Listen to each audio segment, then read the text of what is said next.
ఇక్కడ రాగిని కొత్త అల్లుడి కోసం రకరకాల విందు భోజనాలు ఏర్పాటు చేసింది. అప్పుడే శేషయ్య అక్కడికొచ్చాడు. ఆహా!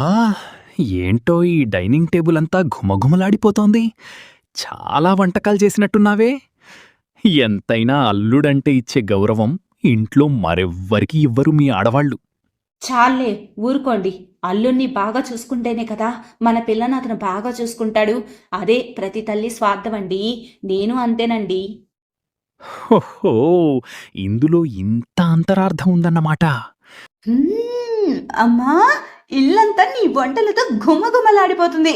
వాసనకి నోరూరిపోతుంది. త్వరగా వడ్డించు, ఓ పట్టు పట్టేస్తా. సరే గాని అల్లుడిని కూడా రానివ్వు. అల్లుడొచ్చాక ముందు అల్లుడికి వడ్డించాకే ఎవరికైనా. అబ్బో, అల్లుడిపై అంత ప్రేమ వరదలా పొంగి పొర్లుతుందే. అయినా రాఘవ నిద్రపోతున్నాడు.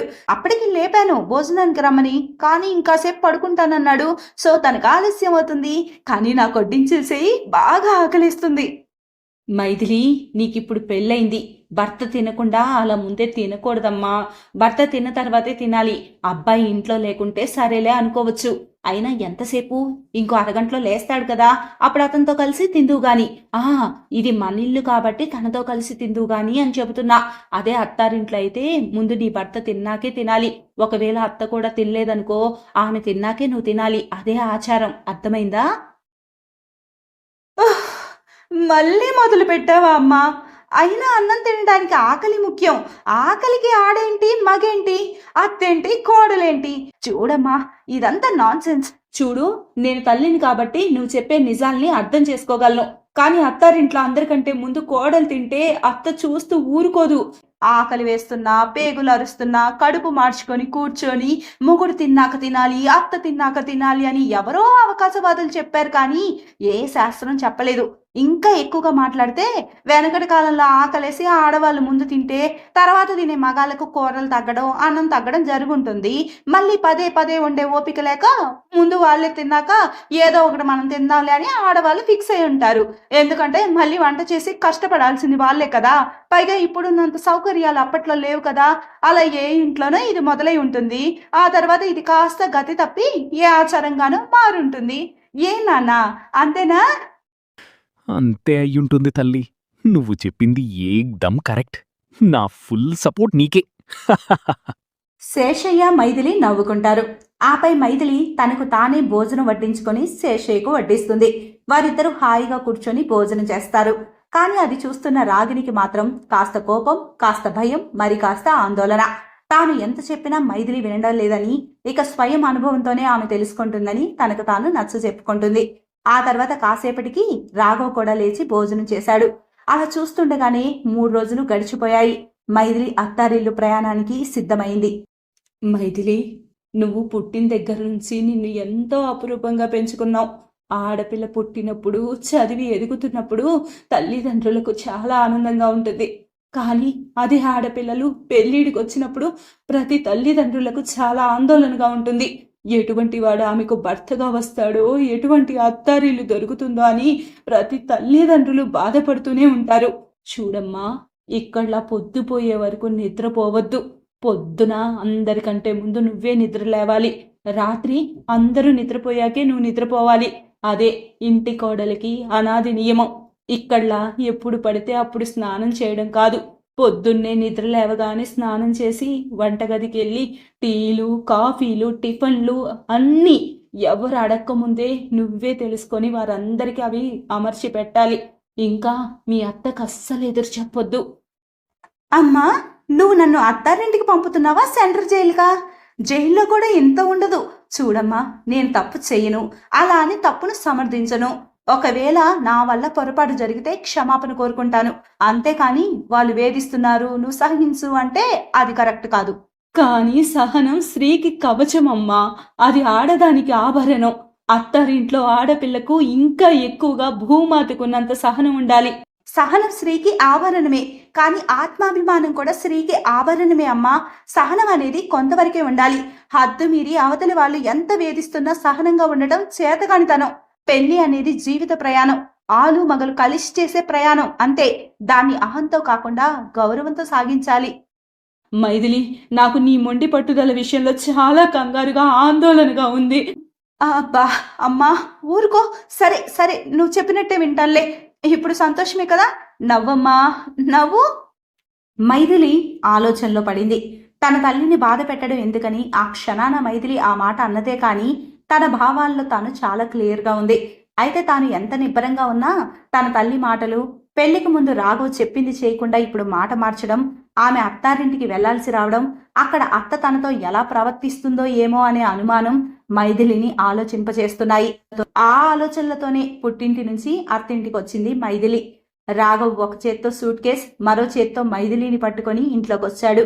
వాళ్ళ ఇంట్లో అడుగుపెట్టే సమయానికి హాల్లో కూర్చొని చేతిలో రిమోట్ పట్టుకొని టీవీ చూస్తోంది జానకమ్మ. వారిని చూసి కూడా చూడనట్టు ఏదో పలకరించాలి కదా అన్నట్టుగా మాట్లాడింది జానకమ్మ. ఏంటి వచ్చేసారా? నేనింకా ఓ అరగంట అయినా పడుతుంది అనుకున్నాను. సరే సరేలే కూర్చోరా అబ్బాయి. ఇదిగో కోడలా, వంటగదిలో పొయ్యి మీద పాలున్నాయి, పక్కనే చక్కెర డబ్బా కూడా ఉంది. కాస్త కాఫీ పెట్టి రాఘవ్కిచ్చి నువ్వు కూడా దాగు, ఆ ప్రయాణ బడలిక తగ్గుతుంది. అత్తారింట్లో మైథిలికి అత్త ప్రవర్తన వింతగా ఉంది. కనీసం ఇంత ప్రయాణం చేసి ఇంటికి వచ్చిన వారికి కప్పు కాఫీ కూడా ఇవ్వకుండా ప్రయాణం చేసి వచ్చిన తనని కాఫీ పెట్టమనడం, అది కటువుగా చెప్పడం మైథిలికి ఏదోలా ఉంది. అసలు ఇలాంటి సంఘటన ఆమె జీవితంలో ఎదుర్కోవడం ఇదే తొలిసారి. అందుకే అలా షాక్తో స్తంభించుకుపోయింది మైథిలి. ఏంటమ్మా ఇంకా అలాగే నిలబడ్డావు? వెళ్ళి కాఫీ తీసుకొనిరా. జానకమ్మ అలా గదబాయించేటప్పటికి మైథిలికి చాలా ఇబ్బందిగా అనిపించింది.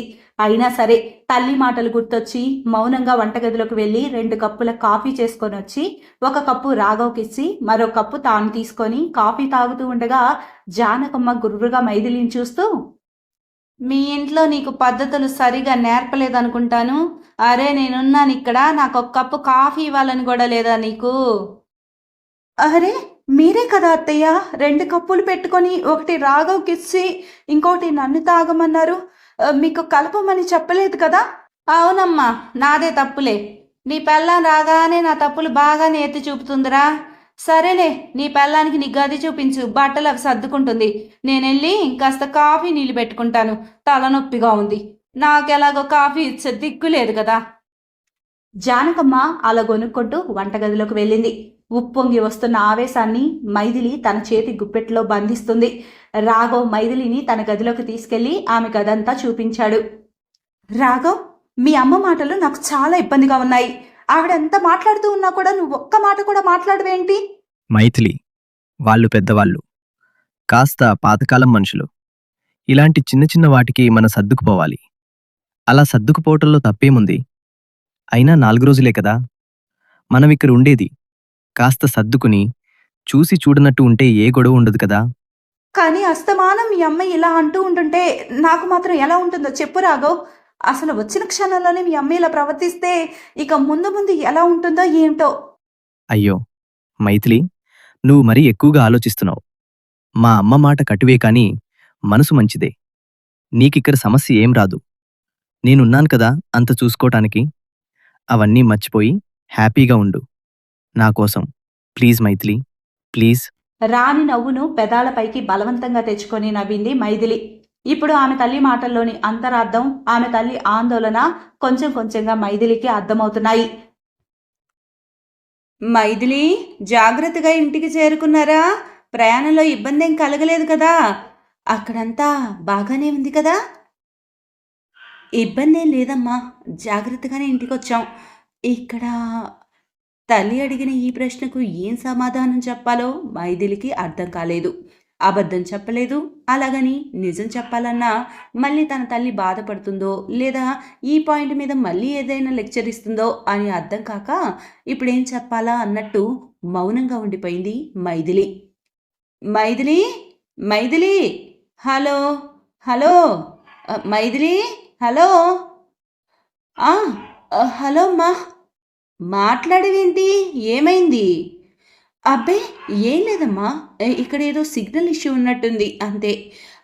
ఇక్కడంతా బాగానే ఉంది, నువ్వేం కంగారు పడకు, మేము సేఫ్గానే రీచ్ అయ్యామని చూద్దామని కాల్ చేశాను అంతే.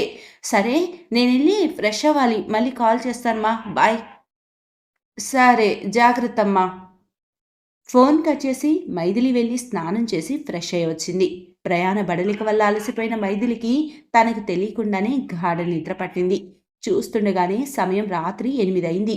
బయట శబ్దాలకు మైథిలికి మెలకువ వచ్చి లేచి కూర్చుంది. అరే, రాత్రి అయిపోయినట్టుందే. టైం ఎంతైందో ఏంటో. అమ్మో, టైం రాత్రి 8 అయింది. ఏదో కాసేపు పడుకుందాం అనుకుంటే తెలియకుండానే అలసటతో బాగా నిద్రపోయినట్టున్నానే. బయట ఆ శబ్దాలేంటి? అసలు రాఘవ్ ఎక్కడున్నాడు? మైథిలి లేచి రాఘవ్ను వెతుక్కుంటూ హాల్లోకి వచ్చింది. హాల్లో రాఘవ్, జానకమ్మ భోజనం చేస్తున్నారు. జానకమ్మ మాత్రం భోజనం చేస్తూ గట్టిగా ఏదో గొనుగుతూ తింటుంది. రాత్రయింది, మధ్యాహ్నం ఎప్పుడో పడుకుంది, ఇంకా లేవలేదురా నీ పెళ్ళాం. అరే, ప్రయాణ బడలికుంటే ఏదో 1 గంట 2 గంటలు రెస్ట్ తీసుకొని లేచొచ్చి ఇంటి పని వంట పని చేసుకోనక్కర్లేదా? అసలు ఆడదేనారా అది? జానకమ్మ అలా అనేసరికి మైథిలికి పట్టరాని కోపం వచ్చింది. చాలా ఆవేశంగా 1 అడుగు ముందుకు వేయబోయేసరికి తన తల్లి మాటలు గుర్తొచ్చి తనను తాను ఆపుకొని నిగ్రహించుకుంది. మైథిలిని చూసిన జానకమ్మ అయిష్టంగానే మైథిలిని భోజనానికి పిలిచింది. వచ్చావా అమ్మా? తీరిందా బడలిక? దా వచ్చి తిందువు గాని.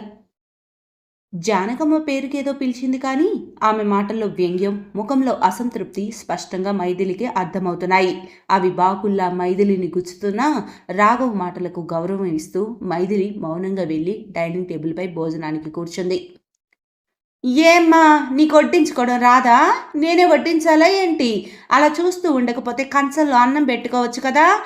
ఏ, మీ అమ్మ నీకు అన్నం పెట్టుకు తినడం కూడా నేర్పలేదా ఏంటి?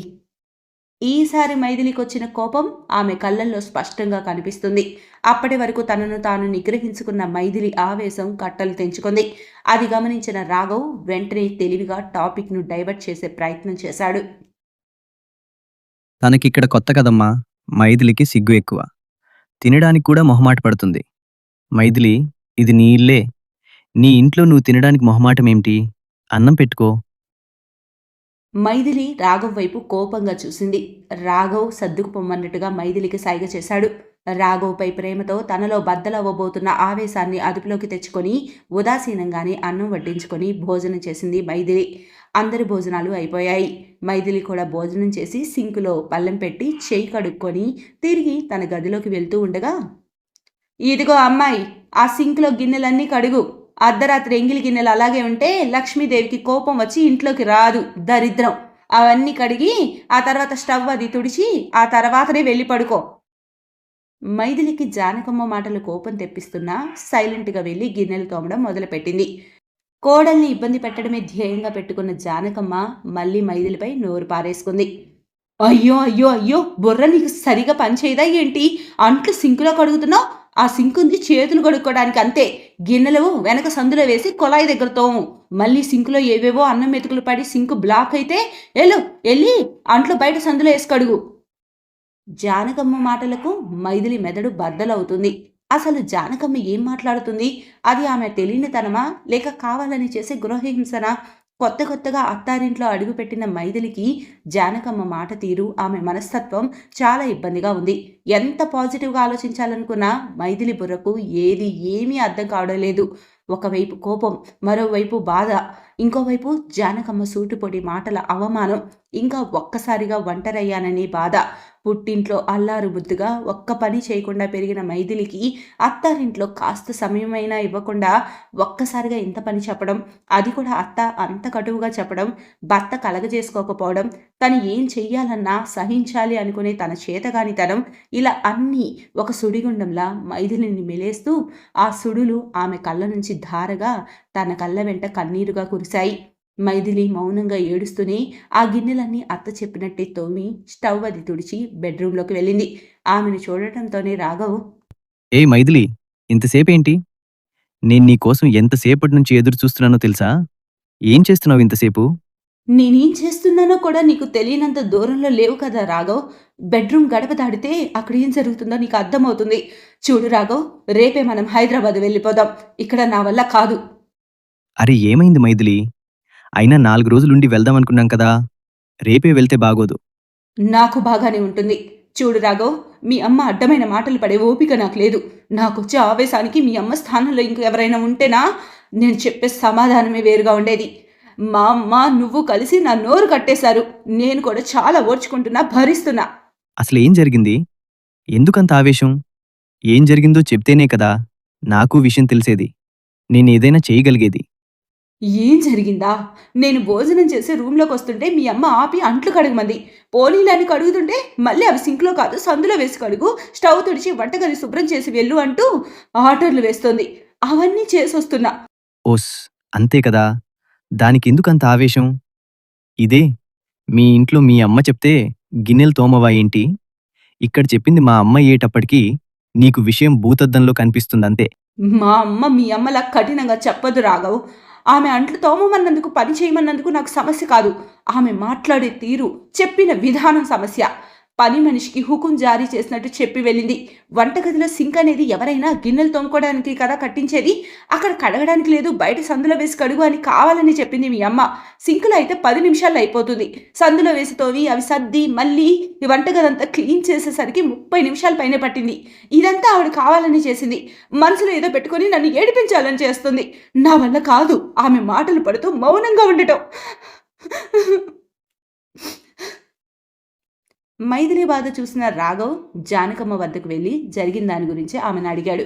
కానీ ఎంతో అనుభవం ఉన్న జానకమ్మ ముందు తాను ఒక బచ్చా అనే విషయం అతనికి తెలీదు.